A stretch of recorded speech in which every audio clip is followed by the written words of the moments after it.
Konkan lands and प्रॉपर्टीजमध्ये आपले स्वागत आहे। आज आपण जिल्हा रत्नागिरी, तालुका घोगर यामधील एक प्लॉट आहे। हा प्लॉट 2.60 गुंठे म्हणजेच 2.5 गुंठ्या एवढा प्लॉट आहे। तो देखील येणे केलेला आहे। हिल टॉप प्लॉट असल्यामुळे आपण पाहू शकता आपल्या प्लॉटपासून गुहागर विजापूर हायवे दिसत आहे।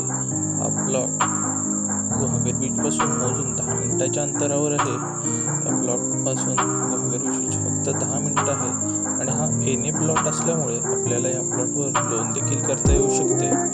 हा प्लॉटला येण्या जाण्यासाठी रस्ता देखील केलेला आहे व पुढे देखील प्लॉट आहे। हा प्लॉट मँगो हेरिटेज या नावाच्या प्रोजेक्ट मधला प्लॉट आहे। या प्लॉट मधले आपल्याला काही डेव्हलप करायचं असेल तरी आपण करू शकता। प्लॉटची किंमत जागा मालकाने 16 लाख एवढी सांगितली आहे। ती देखील थोडीफार निगोशिएबल आहे। जर हा प्लॉट आपल्याला आवडला असेल किंवा घेण्याची इच्छा असेल किंवा व्हिजिट करण्याची इच्छा असेल तर आमच्या या डिस्क्रिप्शन बॉक्समध्ये दिलेल्या नंबरवर संपर्क साधा व सर्व माहिती घ्या। धन्यवाद।